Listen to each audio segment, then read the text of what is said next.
que habla? Sí, sí, sí es. Sí, exactamente. Estoy en pantalla, no sé si me ve. Ahora sí, ahora sí. Hola, buenas tardes. ¿Qué tal? ¿Qué tal? Em, si quiere ya empezamos ¿Cómo no? con... ¿Sí? Adelante. Vale.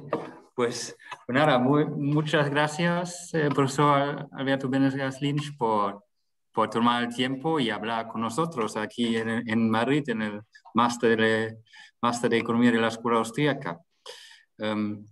Voy a presentar al profesor Benegas Lynch.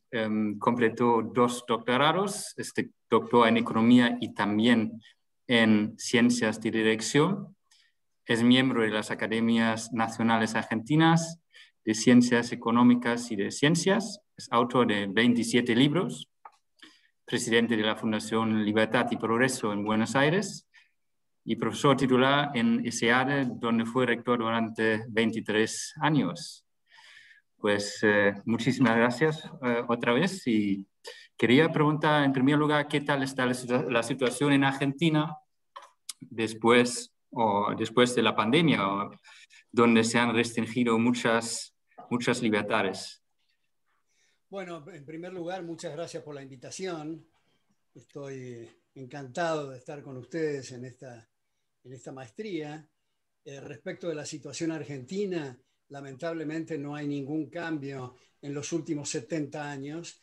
Seguimos a los tumbos con las mismas recetas socialistas y estatistas, aunque tenemos que recordar que la Argentina, antes del golpe militar fascista del año 30 y mucho más a partir del 43 con el peronismo, hasta ese momento éramos uno de los países mejor ubicados en el planeta, compitiendo con Estados Unidos. Los salarios e ingresos en términos reales del el peón rural y del obrero de la incipiente industria eran superiores a los de Suiza. Esto no fue un lapsus, ¿no? Dije Suiza, Alemania, Francia, España, Italia.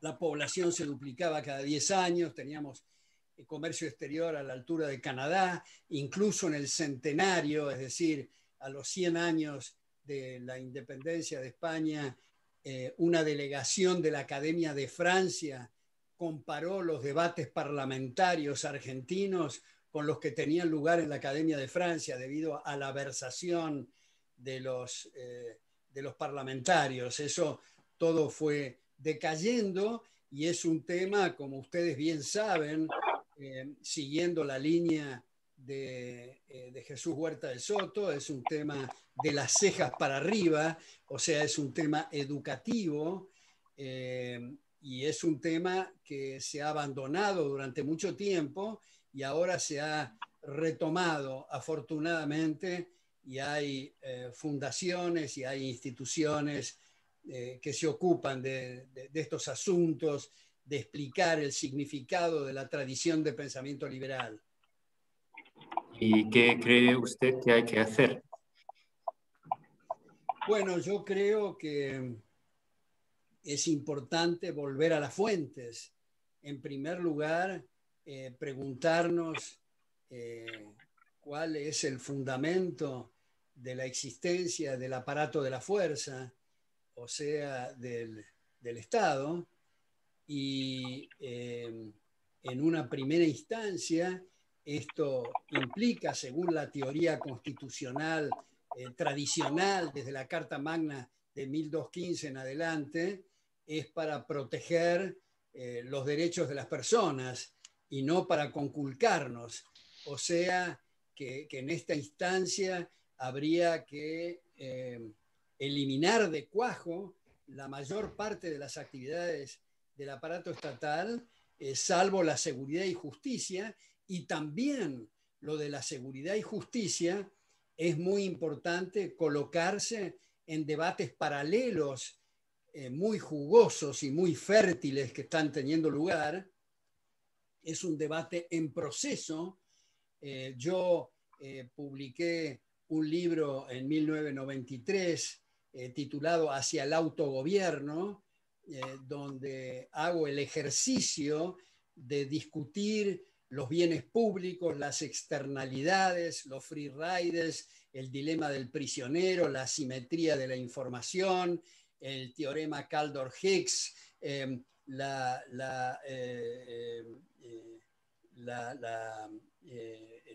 tema planteado por Nash, el equilibrio Nash, y así sucesivamente, que son debates escasos que se tienen en la Argentina debido a que estamos atropellados, diría yo, por cosas más urgentes que debemos de atender. Pero es un debate en proceso sumamente interesante. En este sentido, yo quiero subrayar que después de este periodo que señalé hasta el año 30 en la historia de oro, digamos, de la Argentina, era consecuencia de haber prestado atención a autores extraordinarios argentinos como Juan Bautista Alberdi, que es el autor de nuestra Constitución Liberal de 1853. Después de eso vino la llamada generación del 80, y a partir de ese entonces, como explica Milton Friedman, las cosas no ocurren súbitamente, son procesos lentos, son corrientes subterráneas que cuando afloraron la teoría de la CEPAL, los socialismos, los keynesianismos, los estatismos, los marxismos, los socialistas, ocuparon todas las posiciones relevantes, y los supuestos defensores de la sociedad libre no tenían nada que responder. Por eso Alexis de Tocqueville, en un libro menos conocido, no La democracia en América, sino El antiguo régimen en la Revolución Francesa, sostiene que en muchos países donde hay un gran progreso moral y material, la gente da eso por sentado, y ese es el momento fatal. Por eso Thomas Jefferson insistía que el precio de la libertad es la eterna vigilancia. En todo caso, en este cuadro de situación, que era un páramo, después de avanzado, digamos, el peronismo, y era una mala palabra hablar del liberalismo, mi padre, en 1942, en la Universidad de Buenos Aires, en la Facultad de Ciencias Económicas, estableció un seminario de muy pocas personas, concretamente eran 4 personas. Uno era William Leslie Chapman, que después fue decano de la Facultad de Ciencias Económicas y que hizo de anfitrión cuando mi padre lo invitó en 1959 a Ludwig von Mises a pronunciar conferencias en el aula magna de la Universidad de Buenos Aires, y luego fueron colegas en la Academia Nacional de Ciencias Económicas, Chapman y mi padre, Carlos Lucetti, que luego completó sus estudios en la Universidad de Oxford, y José Santos Boyán hijo, que luego cambió de carrera y estudió filosofía y fue decano de la Facultad de Filosofía y Letras en la Universidad de Buenos Aires. En todo caso, ese seminario se basó en un libro de Gottfried Haberler, publicado ese mismo año por el Fondo de Cultura Económica, llamado Prosperidad y Depresión, donde mi padre y estos colegas que acabo de mencionar en el año 1942 se enteraron de la existencia de los austríacos debido principal, aunque no exclusivamente, a la teoría del ciclo que desarrollaba Haberler en base a Mises, a Hayek, a Maklub, a Wicksell y a otros. Como dice Chapman, le decían a este grupito con cierta sorna e ironía los austríacos.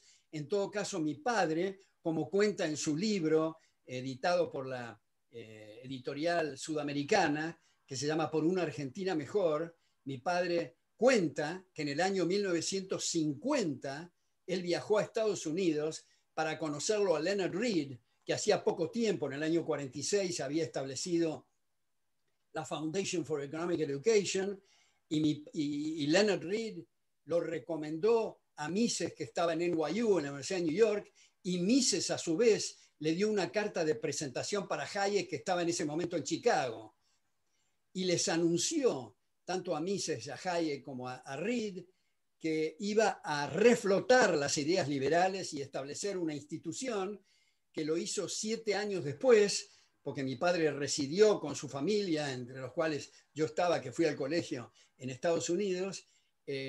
y mi padre estableció el Centro de Estudios sobre la Libertad en 1958. Los 3 primeros que ocuparon la tribuna fueron Mises, Hayek y Leonard Read, y luego fue Bruno León, y fue Arthur Schoenfield, y fue Donald Dowser, y Benjamin Rogge, y tantos otros. Mi padre publicaba una revista que se llamaba Ideas sobre la Libertad, publicó y tradujo 49 títulos, con la ayuda de la Fundación de la Bolsa de Comercio de Buenos Aires, que mi padre era miembro del consejo directivo, y a partir de la década del 60 y del 70, otros reflotaron estas ideas. Yo me encuentro entre esos otros a principios de la década del 70, en el año 72, reformulé mi primera tesis doctoral en un libro de texto que se llama Fundamentos de Análisis Económico, que ahora tiene 12 ediciones, y que fue el primer libro de texto en el mundo hispanoparlante que introdujo la escuela austríaca. Luego esto me ayudó mucho en la 6ª edición por la Universidad de Buenos Aires, la publicación de este Fundamento de Análisis Económico con prólogo de Hayek, que tuvo la generosidad de hacérmelo. Una de las veces que lo invité a Buenos Aires a hablar en una institución de posgrado que fundamos con un grupo de empresarios que se llama ESIADE, donde también se introdujo en maestrías esta tradición de la escuela austríaca, y además del prólogo de Hayek, el prefacio del ex secretario del Tesoro de Estados Unidos, William Simon. Eso me ayudó mucho a la difusión de estas ideas, pero mi padre fue el puntapié inicial, como digo, en el año 42, y después con su Centro de Estudios sobre la Libertad. Y ahora, bueno, estamos en la trinchera, en la lucha, con clases, con charlas, con tesis doctorales extraordinarias de chicos y chicos, que son muy fértiles y muy interesantes,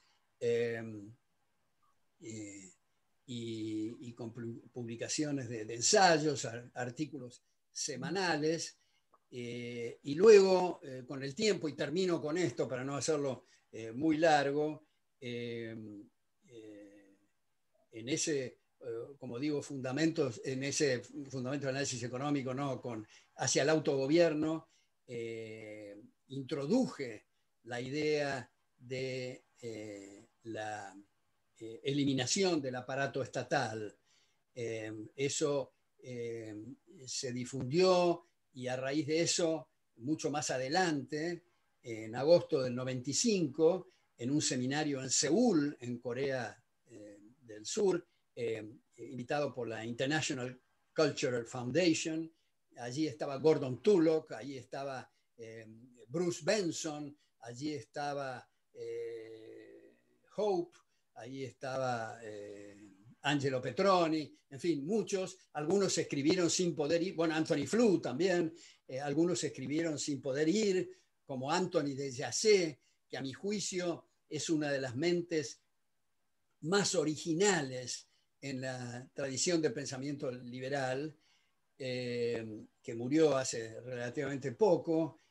También tuve el placer, siendo rector de SIADA, de invitarlo a Anthony de Jassé. Bueno, no quiero hacer una respuesta larguísima a esta pregunta, así que espero otros comentarios, críticas o reflexiones. Muchas gracias, muy impresionante.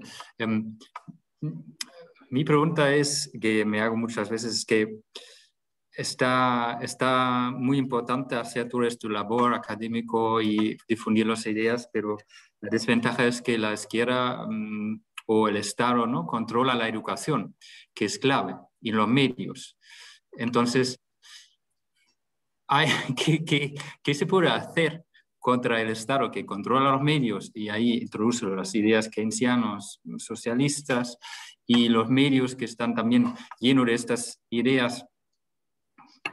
¿Qué se puede hacer?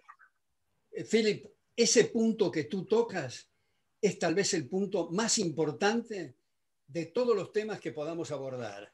De paso, transmito otro aviso, que mi último libro se llama Maldita Coyuntura, y es para mostrar que estamos perdiendo el tiempo con estadísticas y números y cuánto aumenta la banana o cuánto disminuye el precio de la manzana y cómo son los títulos públicos y esas cosas irrelevantes en lugar de ir a temas de fondo.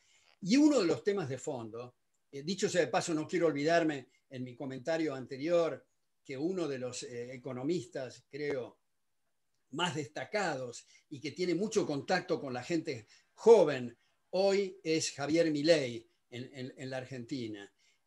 Pero cierro ese Sí, paréntesis.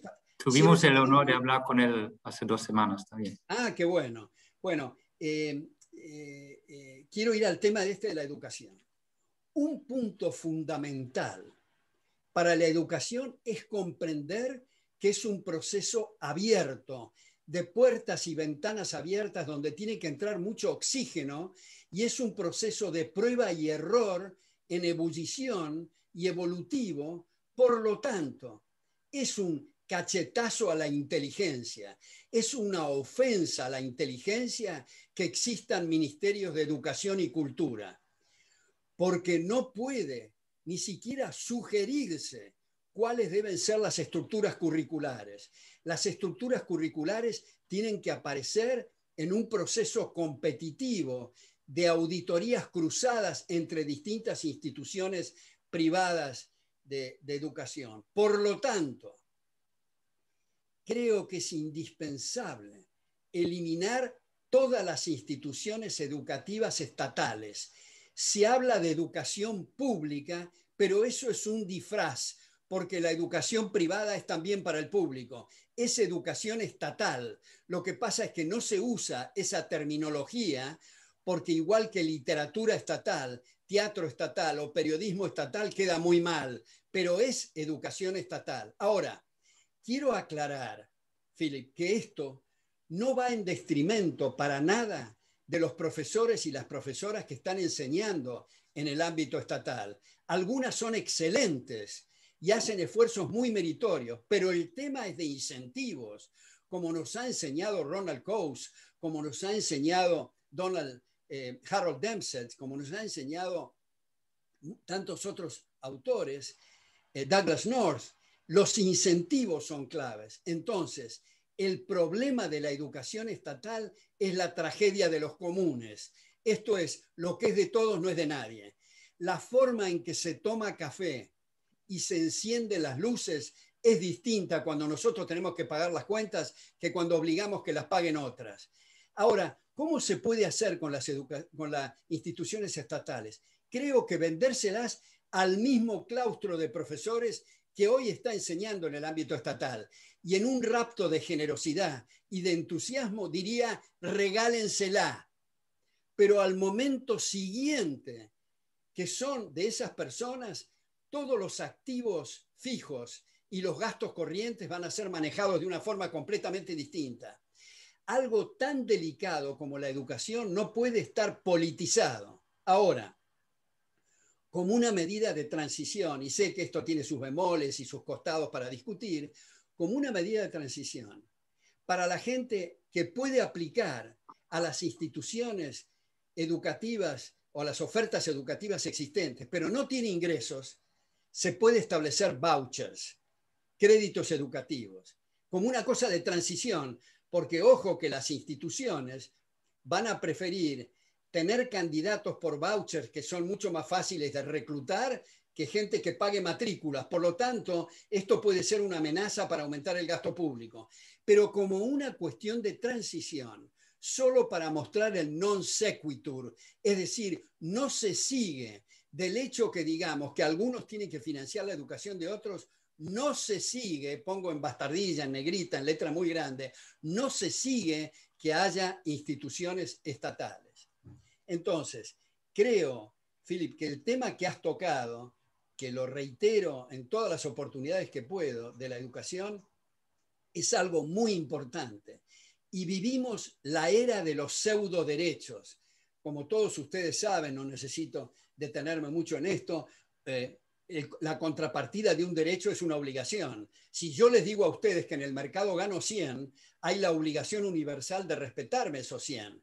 Pero si yo digo que tengo que ganar 200 cuando estoy ganando 100 y el gobierno me otorga semejante derecho, entre comillas, esto quiere decir que le he arrancado el fruto del trabajo a otro para que me financie la diferencia. Por eso es un pseudo derecho.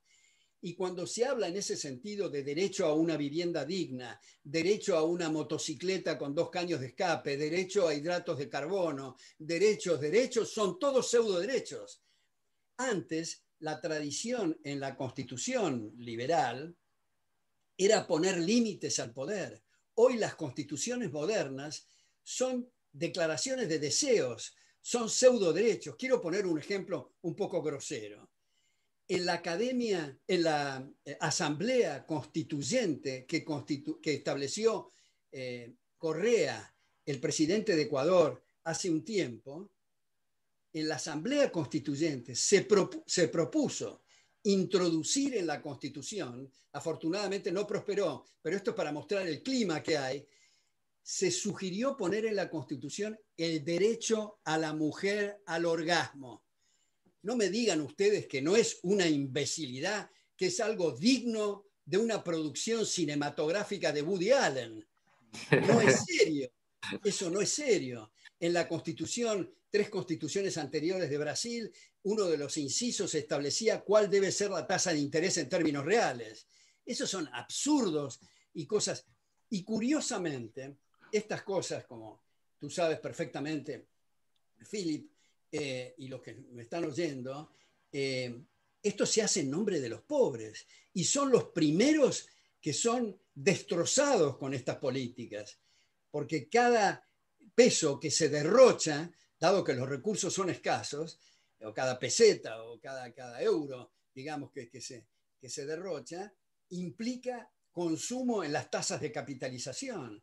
Y las tasas de capitalización es la única razón por la cual hay ingresos y salarios en términos reales. Por lo tanto, estas políticas conducen a la pobreza y es curioso que los megalómanos a cargo de los gobiernos se sorprenden con la pobreza cuando la están provocando permanentemente.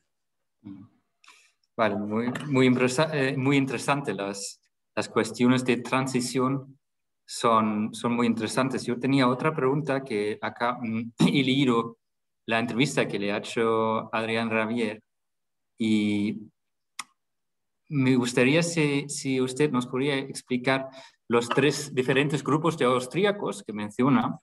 3, es decir, misesianos rosparianos, kirchnerianos, hayekianos y lachmanianos, y hablar también sobre la hermenéutica, porque tenemos aquí un seminario también de metodología y hablamos sobre la metodología de Hayek, también la hermenéutica, y qué senda o qué grupo cree que va a aportar más o está aportando más y quiénes están más bien mal direccionados. Si podría hacer algunos comentarios sobre ello.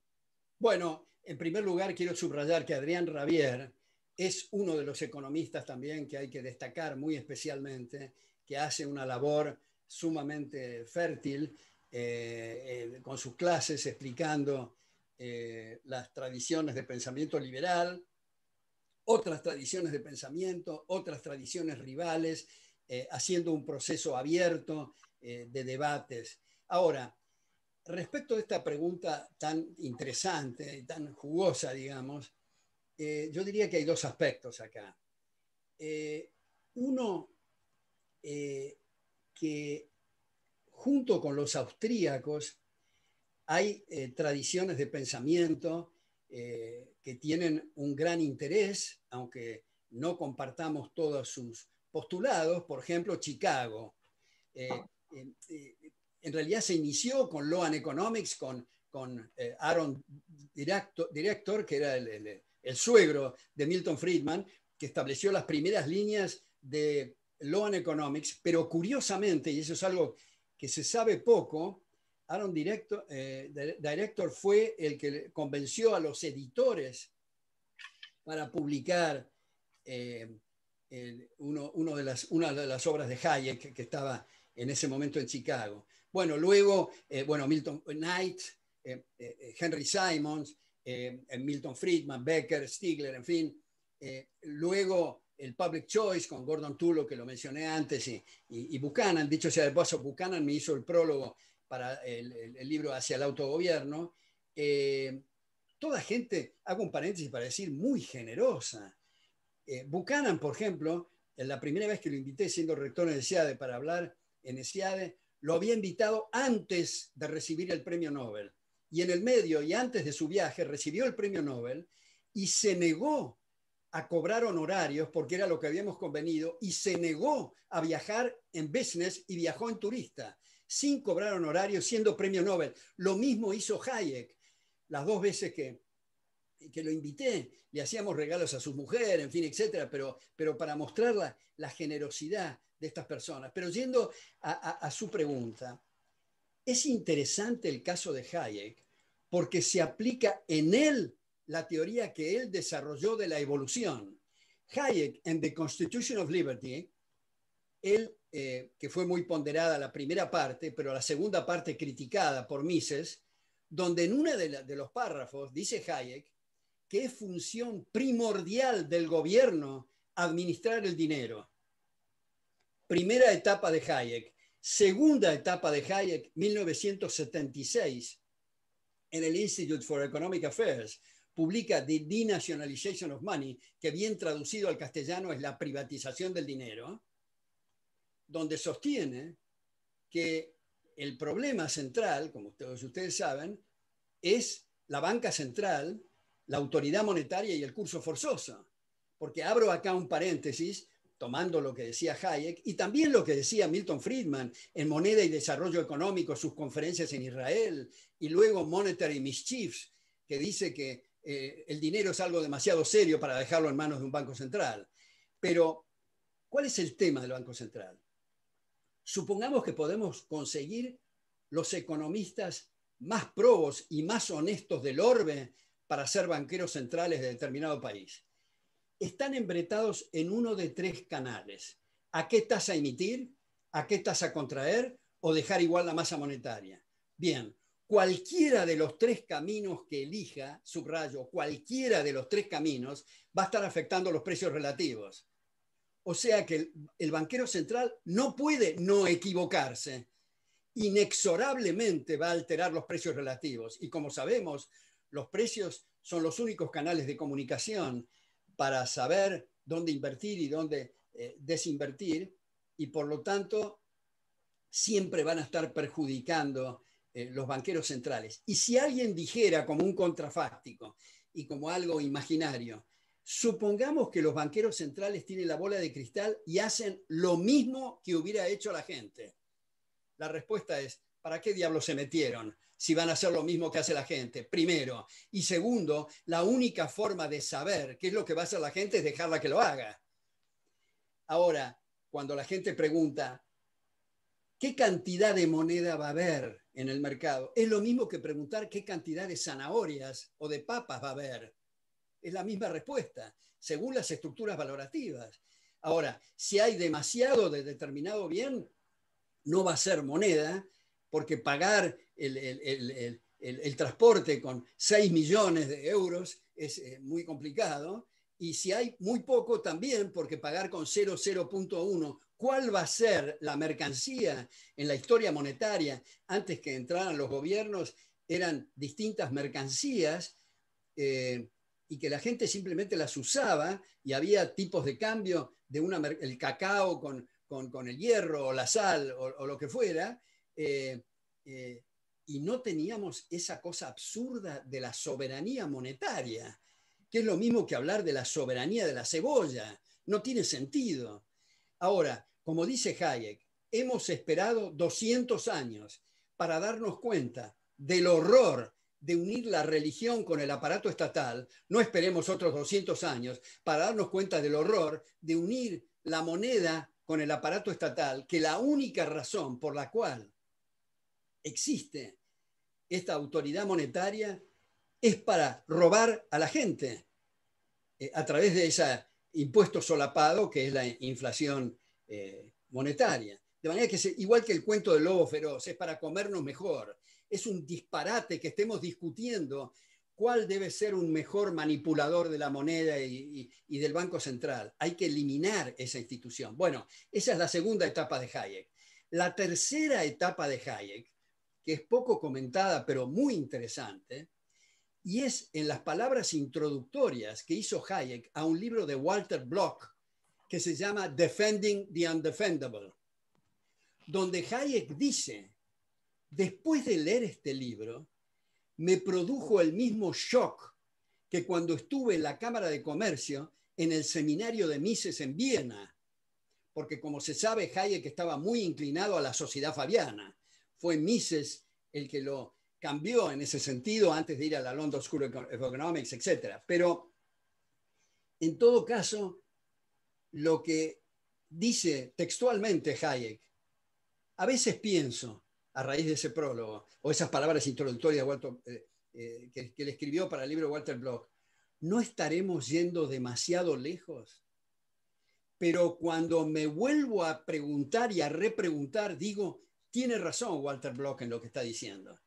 O sea, ahí va en la cuestión que yo he bautizado, porque no hay otra mejor palabra, de autogobierno. Y no quiero usar la palabra anarcocapitalismo, porque el anarquismo, el primero que la usó fue William Goodwin, el marido de Mary Wollstonecraft, la líder feminista del feminismo original y verdadero, digamos, y él sostenía que el anarquismo significa la ausencia de normas y de fallos judiciales, lo cual es imposible convivir en una sociedad.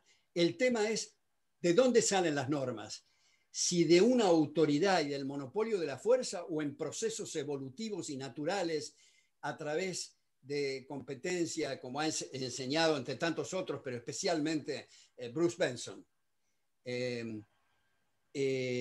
Entonces, esas son las tres cosas de Hayek.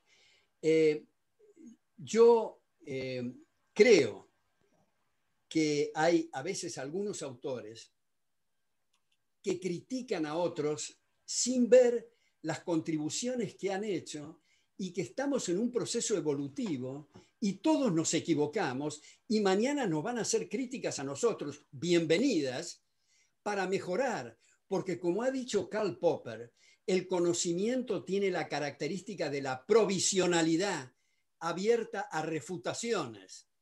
Por eso me gusta tanto el moto o el lema de la Royal Society de Londres, nullius in verba, esto es, no hay palabras finales. Estamos todos en proceso dentro de este gran canal que es el liberalismo, que nunca llegamos a ninguna meta y es muy desafiante y atractivo el hacer nuevos descubrimientos y nuevos aportes y críticas entre nosotros. A veces cuando un liberal critica a otro y se enoja, yo digo, tengamos siempre en cuenta que los liberales no somos una manada y detestamos el pensamiento único.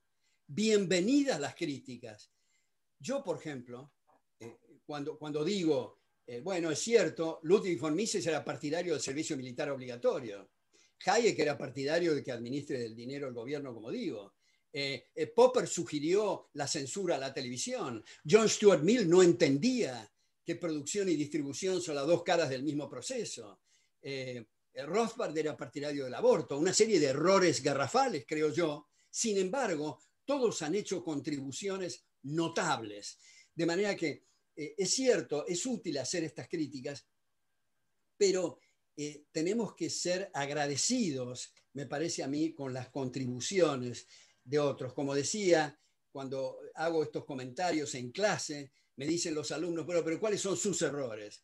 Bueno, si yo lo supiera, lo diría. Lo que sí puedo decir y declarar con cierta vergüenza, que fueron mis alumnos de la Universidad de Buenos Aires los que me convencieron de mi error garrafal, que yo sugería la prohibición de las drogas alucinógenas para usos no medicinales. Me di cuenta del error gracias a mis alumnos. Luego publiqué otro libro que se llama La tragedia de la drogadicción, donde sugiero, desde luego, La liberación de todas las drogas, que tiene prólogo de Carlos Alberto Montaner. Y así estoy seguro que esto es una cosa que tenemos. Por eso hay un autor que puede llamar un poco la atención, Emmanuel Carrère, que dice que lo contrario de la mentira no es la verdad, sino la certeza. Y alguien puede decir, pero esto es una cosa rarísima de decir. Lo que está diciendo es que en el sentido de no tener una posición dogmática y cerrada, siempre abierto y atento a nuevos paradigmas. Porque la certeza es más bien para la religión. La certeza cierra, es una cosa terminada. Por eso, una vez hace mucho tiempo en La Nación de Buenos Aires publiqué un artículo que se llamaba La ideología como antiliberalismo. Como ustedes saben, ideología tiene tres sentidos. Uno, conjunto de ideas, que es el sentido inocente del diccionario. Otro, falsa conciencia de clase, que es el sentido marxista. Y el otro, que es el más común y el de mayor aceptación, y es algo cerrado, terminado, inexpugnable. Y esos ideólogos le hacen mucho daño, me parece, al debate y al intercambio de ideas. En todo caso, volviendo a la pregunta, hay distintos enfoques y formas, digamos, dentro de la escuela austríaca, y seguramente habrá otros enfoques en el futuro que tienen que ser tamizados y tienen que ser analizados y discutidos. Muy bien. A Mises también a veces les critican ser pues, dogmático. ¿Cómo ha conocido personalmente Mises? ¿Cómo le ha visto también dogmático? Y a lo mejor también podría hablar algo de Rothbard, que también algunos dicen pues es muy con su apodíctico y la praxeología es dogmático.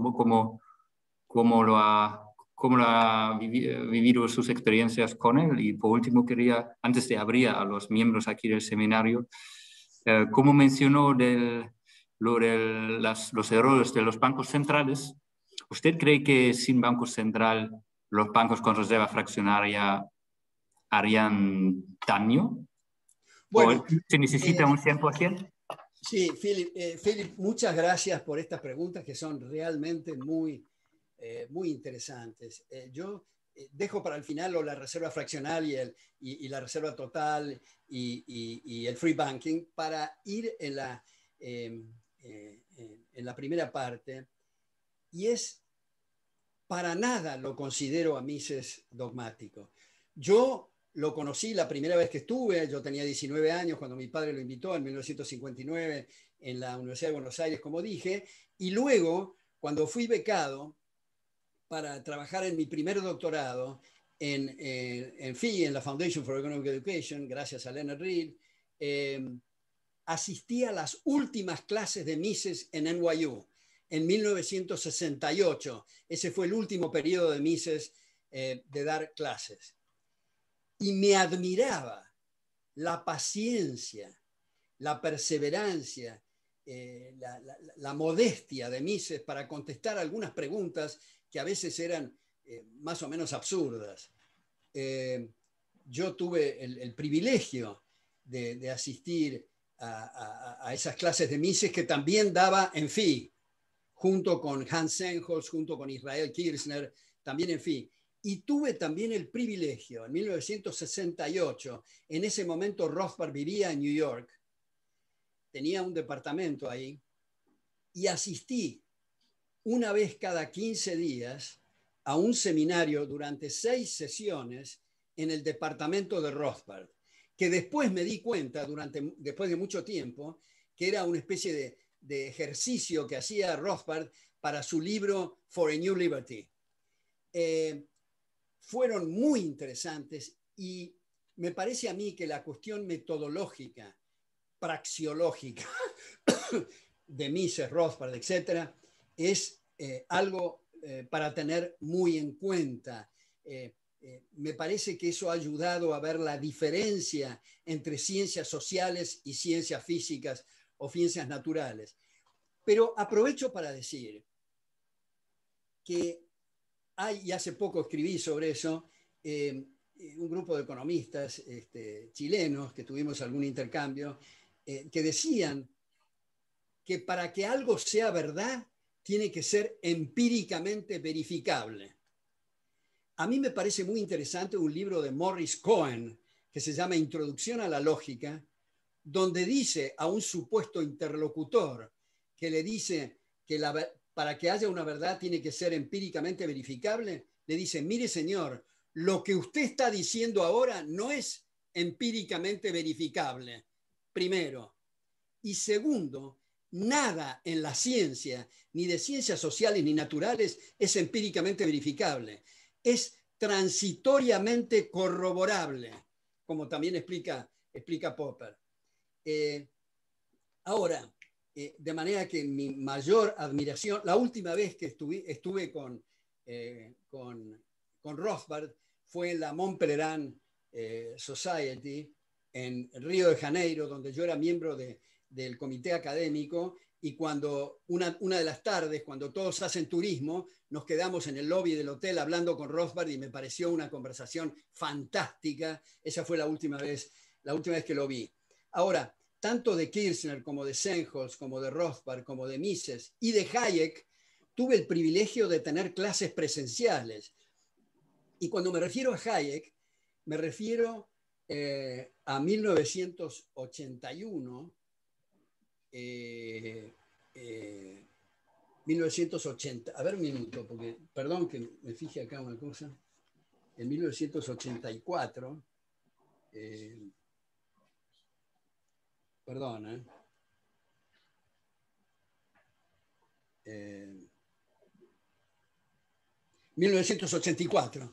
1984, que me eligieron miembro del Consejo Directivo de la Mont Pelerin Society en la reunión de Londres. Teníamos todos la reunión de la Mont Pelerin en Cambridge. Y Hayek nos dio en King's College, en Cambridge, 3 días de clases sobre Adam Ferguson, que tuve el privilegio de asistir a sus clases. Así que todos esos grandes maestros tuve la oportunidad, en gran medida gracias a mi padre, pero la oportunidad de asistir. Ahora, el segundo capítulo, para no tomar demasiado tiempo, es el tema de la reserva fraccional, reserva total o free banking. De la reserva fraccional hay unanimidad, diría yo, en economistas de algún grado de seriedad, que provoca producción secundaria de dinero, que provoca inflación monetaria, que pone a la situación en los bancos en un estado de insolvencia, pero lo más importante es el proceso inflacionario que necesariamente produce la manipulación de los encajes por el Banco Central. Sin embargo, en el free banking y en la reserva total no existe banca central, como se sabe.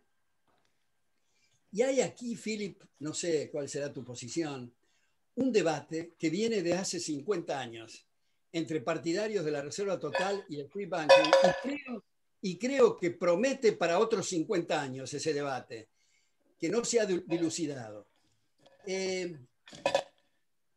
Yo he cambiado de posición, pero no tengo una posición demasiado firme. Era partidario del... A ver, pone aquí. Está el audio. Perdona que te interrumpa, Alberto. Soy Jesús Huerta de Soto. ¿Cómo estás? Pero Jesús, un gran gusto de ver al maestro acá. Hombre, pues quería darte las gracias en nombre de la Universidad Rey Juan Carlos y en el mío propio por haber aceptado esta invitación del profesor Bagús a dirigirte a los alumnos del máster oficial en Economía de la Escuela Austriaca, que como sabes es el único aprobado con validez en toda la Unión Europea.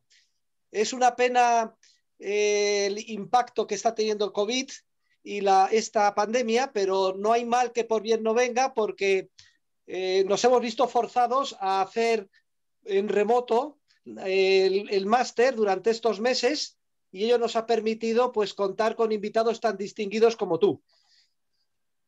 Bueno, estimado Jesús, primero quiero decirte que aprovecho para felicitarte por tu extraordinario journal, proceso de mercado, por esta maestría y por todos los esfuerzos y las contribuciones que tú haces. Pero quiero agregarte que si bien es cierto, esto de la pandemia ha sido algo absolutamente lamentable, tiene el lado positivo, desde mi perspectiva, que odio las migraciones, las aduanas, los aviones, los hoteles, etcétera, desde mi biblioteca. Doy clases por aulas virtuales, doy charlas, conferencias y entrevistas y estoy fascinado cómo ha mejorado la técnica del Zoom, la resolución de imagen, el audio, etcétera, de manera que eso es una de las cosas que podemos celebrar entusiastamente.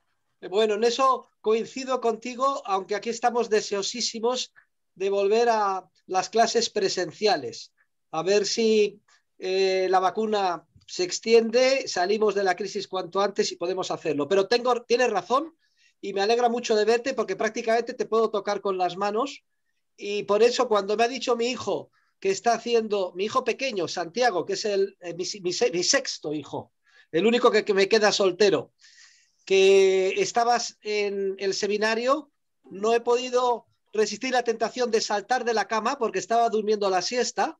Yo duermo la siesta de 5 a 6:30 todas las tardes y he venido enseguida a saludarte y a darte un abrazo.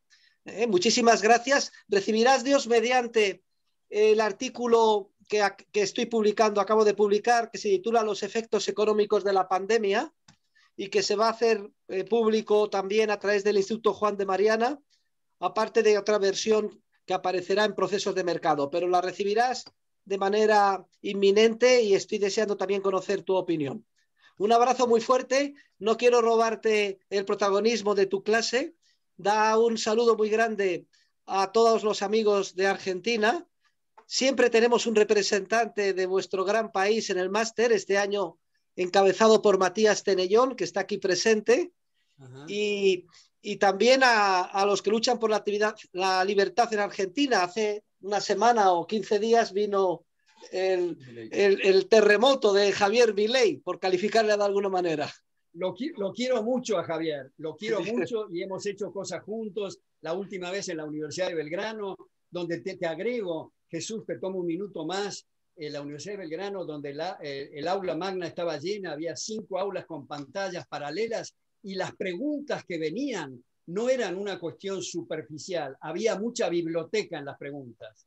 Bueno, pues quiere decir que hay en Argentina un interés enorme por la escuela austríaca y sobre todo por parte de gente joven y como decía el gran Hayek, este debe ser el principal motivo de optimismo cara al futuro que podemos tener. Muchas gracias, un abrazo muy fuerte. Un abrazo. Un abrazo a todos. Venga, ya puedes seguir, Santiago.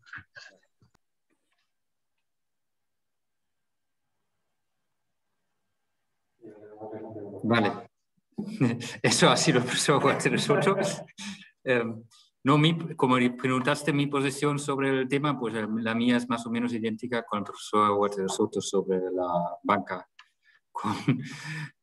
Pero dijiste que tu posición estaba cambiando, ¿no? Un poco. Bueno, yo he fluctuado.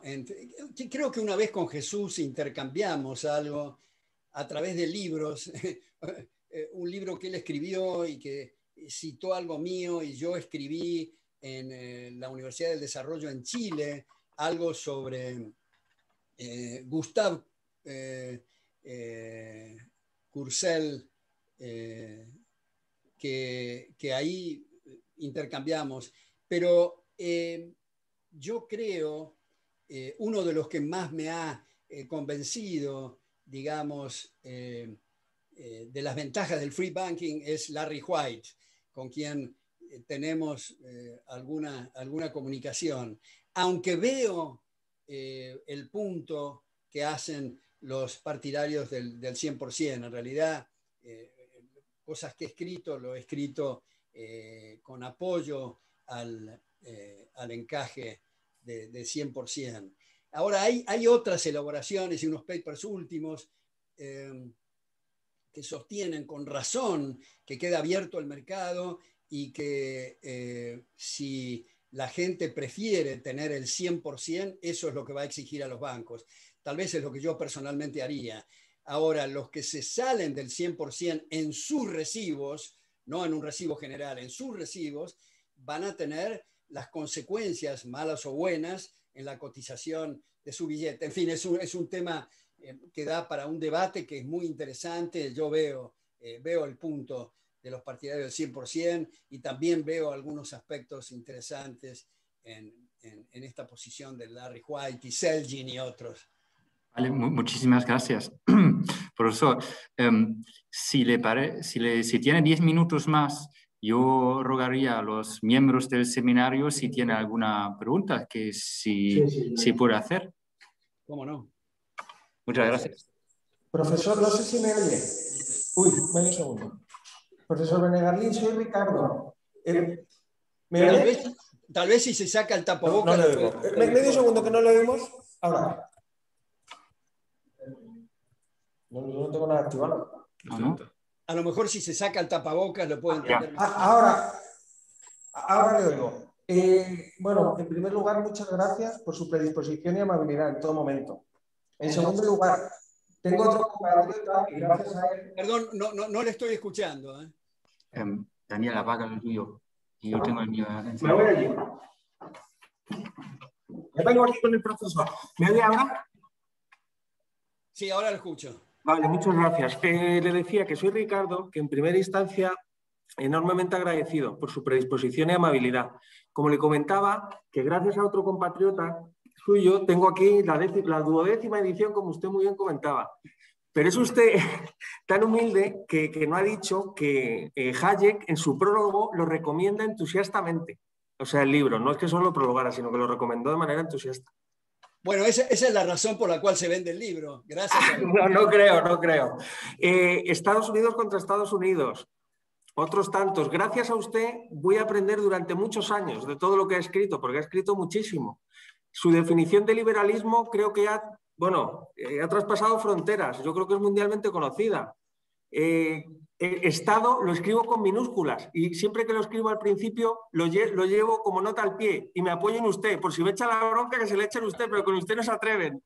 Y tantas cosas que enormemente agradecido y verdadero placer. Y doy la voz a mis compañeros, ¿vale? Y bueno, Ricardo, pero antes le quiero decir que le agradezco mucho sus comentarios muy generosos. No, nada que usted no merezca, de verdad. Muchas gracias. Le dejo aquí que me voy al sitio. Gracias. Philip, antes de seguir, te quería decir, bueno, ya te dije en el correo que por favor, si esto lo puedes subir a mi nombre en YouTube, además de otras cosas que yo lo quiero usar para otros grupos. Sí, no se preocupe, ya lo saben los compañeros y lo vamos a difundir mucho y citándole. Y yo le mandaré varios enlaces. Y el trabajo del profesor Huerta de Soto también esta noche se lo mando, se lo hago llegar. Muy bien, gracias. Vale, Matías, tú tenías una pregunta, ¿no? Sí, yo tengo una pregunta. ¿Qué tal, profesor Venegas Lynch? Un honor tener esta conferencia con usted. Mucho gusto. Le quería hacer una pregunta. Mis compañeros españoles me odian porque yo siempre hago preguntas relacionadas con la Argentina. Pero, bueno, estuvimos viendo en clase todo el proceso de cómo se van formando las instituciones, que es un proceso evolutivo. Y teniendo en cuenta que Argentina, como usted dijo antes, que hace 70 años viene retrocediendo, y hasta algunos, como acá tengo un libro de Meir Silverberg, que dicen que hasta inclusive antes, ¿cómo podemos, es decir, si las instituciones argentinas están tan bastardeadas, ¿cómo podemos recuperarlas poco a poco? ¿Cuáles son los primeros pasos en esa dirección? Bueno, muchas gracias, Matías. Yo creo que los primeros pasos ya se están dando y están básicamente en una institución que se llama Federalismo y Libertad en Tucumán, 2 instituciones en Santa Fe, una la Fundación Bases y la otra la Fundación Libertad, una en Mendoza, Wilhelm von Humboldt, en Córdoba, la Fundación Libre, en Corrientes, el Club de la Libertad, en Buenos Aires, Libertad y Progreso, que hay una cantidad notable de chicas y chicos que hacen trabajos extraordinarios Creo yo que si habría que hacer una crítica es que los empresarios no se dan la suficiente cuenta de la necesidad de mayor financiación para estas instituciones, no como un acto de filantropía, sino en interés propio, para preservar sus empresas, su familia, sus hijos, sus nietos, etc. Pero esto es algo que me parece que está incrementándose a pesar de los riesgos institucionales, como usted señala, Matías, en la Argentina, la degradación de los marcos institucionales y el problema del gasto público, el problema de las cargas fiscales, el problema de la deuda estatal, el problema de la inflación monetaria, de los controles, digamos, en plena pandemia, ponerle precios máximos al alcohol en gel, a los tapabocas, etcétera, es lo ideal para producir una catástrofe, ¿no?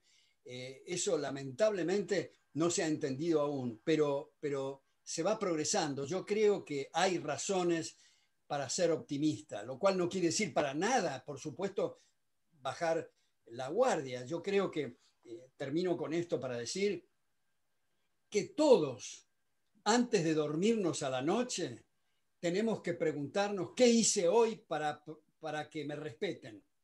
Si la respuesta es nada, no podemos quejarnos. Todos, no importa a qué nos dediquemos, si a la música, a la jardinería, a la economía, filosofía, derecho, a la arquitectura, medicina, lo que fuera, todos estamos interesados que se nos respeten. Por lo tanto, todos tenemos que estudiar y difundir estos principios en interés propio. Pero muchas gracias, Matías, por esa pregunta. Gracias a usted, profesor. Un gusto. Sí, el problema de las donaciones de los empresarios por el propio interés es un poco, ¿no?, el problema del free rider, ¿no? Que, si los otros lo financian, entonces... Pero bueno, yo creo que José Miguel, tú tenías una pregunta, ¿no? Sí. Le saludo, el profesor Luis, desde Barcelona. Soy José Miguel. Siempre un poquito más fuerte, por favor. Sí, le saludo desde Barcelona. Soy José Miguel. Mucho gusto. Igualmente. Siempre es muy nutritivo intelectualmente leerle y escucharle. Y mi pregunta es, partiendo de la necesidad y urgencia de trasladar el mensaje liberal al mayor número de personas, ¿qué argumentos considera usted más óptimos para trasladar a aquellos empresarios que lo que hacen es basar su ventaja competitiva en el mercado, fundamentarla en obtener privilegios por parte del Estado? ¿Cómo argumentar con estos empresarios para que dejen de hacer estas actividades que pues perjudican al resto de la sociedad? Muchas gracias. Bueno, muchas gracias, José Miguel, por esa pregunta. Hay un trabajo de Charles Koch, de Industrias Koch, un empresario muy conocido en Estados Unidos, donde hace reflexiones muy interesantes para mostrar que esta especie de coros o de servilismo o de empresarios prebendarios que van a aplaudir a la Casa de Gobierno, a todo lo que dicen los gobernantes, no se dan cuenta que están poniendo en riesgo sus propias empresas, que esto es una cosa solo de corto plazo y que tiene poco aliento, que lo importante para su prosperidad, para las empresas, es el tener procesos abiertos. Y en ese sentido, José Miguel, quería agregar el siguiente análisis, que yo creo que tiene que ser fuertemente combatido. Muchas veces empresarios dicen, bueno, no seamos exagerados, no eliminemos los aranceles, necesitamos tiempo para ponernos a tono con la tecnología del exterior. Yo creo que ahí hay una trampa, porque como se sabe, la mayor parte de los proyectos incurren en pérdidas en los primeros años, conjeturando con que van a tener ganancias que más que compensen esos quebrantos. Y si en los primeros tramos no tienen recursos suficientes, tienen que buscar socios, pero no endosar sobre las espaldas del consumidor el costo. Y si nadie en el orbe, sean locales o extranjeros, quieren participar en el negocio, quiere decir que es un cuento chino, con perdón de los chinos, que es lo que habitualmente ocurre. Entonces no hay ninguna justificación. En realidad, los empresarios prebendarios son ladrones de guante blanco. Como no queda bien asaltar al vecino y sacarle los muebles de su casa, de al lado, departamento, lo hacen a través del gobierno. Los mercados cautivos, los subsidios, los privilegios, las dádivas, son eso. En realidad son explotadores de la comunidad. Hay que acordarse que Adam Smith incluso sugería no tener ni siquiera cámaras empresariales porque van a conspirar contra el público. Entonces, los empresarios son benefactores de la humanidad si se los fuerza a estar en competencia. Pero cuando un empresario entra a la casa de gobierno hay una luz colorada, hay un peligro. Ya que le pregunten a un ministro, ¿puedo instalarme? El ministro tiene que, si lo recibe, que no debería de recibirlo, debería decirle, mire, a mí no me pregunte, pregúntele a la gente, si usted hace algo bien va a ganar y si no va a perder. Y el café que estamos tomando lo tiene que pagar usted. De manera que cuando estamos hablando de comerciantes, no estamos hablando de los asaltantes de caminos, que son en realidad los empresarios prebendarios, que lamentablemente hay muchos en distintos lugares. Pero todo, me parece que todo esto se abre camino en instituciones educativas. Por eso vuelvo a lo que están haciendo en la Universidad Rey Juan Carlos, en esa maestría de la escuela austríaca, en el journal que le comenté a Jesús recién, procesos de mercado, los ensayos publicados, las clases. Esa es la forma de abrir camino, que no es una cosa original, digamos, de los liberales. La frase más importante y contundente y que resume todo este tema es del marxista Antonio Gramsci. Tomen la cultura y la educación y el resto se da por añadidura. Amigos míos, ex marxistas, ahora liberales, muy honestos intelectualmente, cuando les pregunte cuál era la bibliografía que más consultaban en la época socialista, casi todos dicen Antonio Gramsci. Porque no es un tema de fuerza muscular, es un tema de fuerza intelectual. Entonces, ¿qué es lo que está ocurriendo en las universidades, en los colegios? Es clave para el futuro de un país. Por eso vuelvo a felicitar a quienes son responsables de esta maestría en la Universidad Rey Juan Carlos, y que conozco a varios de los egresados y están muy bien capacitados y entrenados. Muy bien, muchísimas gracias, profesor Venegas Lynch. Ha sido un gran placer y privilegio y honor contar con usted hoy. Y pues nada más, muchísimas gracias y espero que le vaya todo bien y nos vemos muy pronto.